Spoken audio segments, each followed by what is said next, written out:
जानता है web series तो जरूर देखा होगा, जहाँ पे देश को ये पता चलता है कि देश में जितने भी बैंक अकाउंट इन दोनों लोगों के खाली हुए थे, सभी का स्कैम का अड्डा एक ही जगह पाया गया था, वो था जामताड़ा।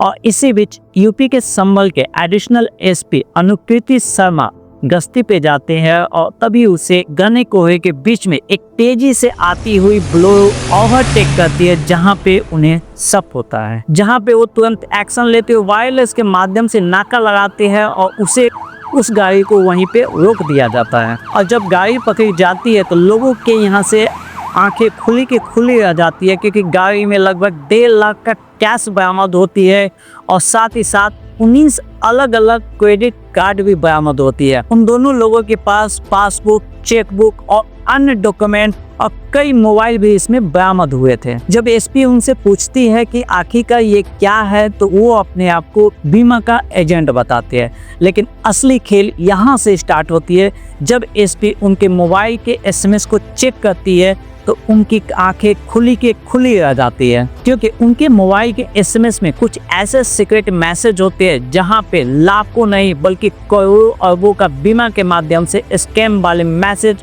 प्राप्त होती है। और जब एसपी ने उसे गहरी छानबीन करती है तो उनके पास लगभग 100 से ज्यादा आदमी के पासपोर्ट फोटो और अलग तरह के डॉक्यूमेंट भी इंटरनली प्राप्त होती है, जिसके छानबीन करने के बाद बहुत बड़ा स्कैम यहाँ से एक उजागर होता है। तो एसपी साहिबा उन्हें गिरफ्तार करती है और थाने ले जाती है और उन्हें पूछताछ के दौरान बहुत ही बड़ा स्कैम का उजागर होता है, क्योंकि ये गैंग बीमा के नाम पे गरीबों को फंसाता है, उसके डॉक्यूमेंट लेकर उनके नाम पे बीमा कराता है और फिर उनकी मौत के बाद वो पैसा हड़प लेता है। इसमें बहुत सी जुड़ी कहानी है, जिसमें कुछ महत्वपूर्ण कहानी हम आपको बताते हैं। तो बात है प्रियंका और दिनेश का, जहाँ पे दिनेश कैंसर से जूझ रहा है, तभी बीमा एजेंट आते हैं। 25 लाख का बीमा करवाने के लिए उससे सारे डॉक्यूमेंट ले लिया जाता है, चेकबुक पे साइन करवा लिया जाता है और वो बीमा एजेंट अपने ही एक गैंग मेंबर का नाम वहाँ पे मेंबरशिप में डाल दिया जाता है, जो कि दिनेश के मौत के बाद बीमा का पैसा डायरेक्ट प्रियंका को नहीं मिल के गैंग मेंबर के एक व्यक्ति को चला जाता है। ऐसे ही एक और कहानी है चंद्रसेन का बेटा दिनेश का। एक स्वस्थ नौजवान ट्रैक्टर और बाइक का लोन लेता है और कुछ ही महीने बाद उसकी रहस्यमयी मौत हो जाती है। बैंक लोन तो माफ कर देता है, लेकिन गाड़ी उसके घर पे नहीं पहुंच पाती है, किसी और को मिल जाती है। ट्रैक्टर गायब हो चुका है और ये किसी और के नाम पे रजिस्टर्ड भी हो चुका है। एक और केस है त्रिलोचन का।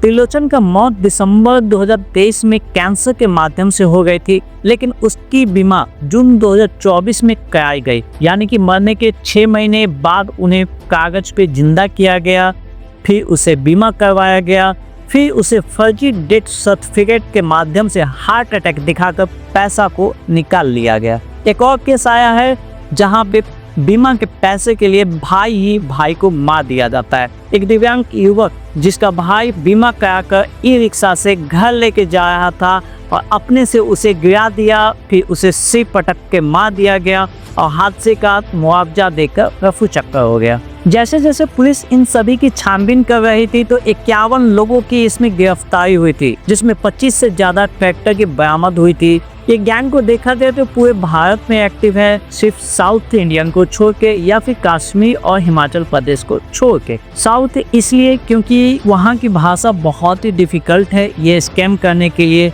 और जहाँ भी ये हिंदी का यूज किया जाता है वहाँ पे ये गैंग बहुत ही ज़्यादा एक्टिव होते हैं और आसानी से अपने काम को अंजाम दे दिया करते हैं। बहुत बड़ा सवाल है कि आखिर ये स्कैम होता क्या है। सबसे पहले आते हैं आशा दीदी, जो कि प्रधान सचिव के मिलके वैसे व्यक्ति को टारगेट करते हैं जो कि बीमार हो या फिर मृत व्यक्ति हो, उसकी सूचना निकालते हैं। दूसरा काम आता है इंश्योरेंस एजेंट की, जो कि बीमा कराते हैं, डॉक्यूमेंट लेते हैं और फर्जी चेकबुक भी यहाँ पे बनाते हैं। उसके बाद आते हैं बैंक कर्मचारी के, जो पहले से ही चेकबुक पे साइन कराते हैं और फर्जी नंबर रजिस्टर्ड करा के पैसे को निकालने में मदद करते हैं। और जैसे ही ये मौत होती है, या फिर कह सकते हैं कि मौत करवाई जाती है, या फिर रोड एक्सीडेंट हो या फिर हार्ट अटैक के माध्यम से, उसके बाद ये बीमा के पैसे को अपने हाथ में कब्जा कर लेते हैं। ये जो गुट है मेनली 3 टाइप के आदमी को बहुत ही ज्यादा टारगेट करती है।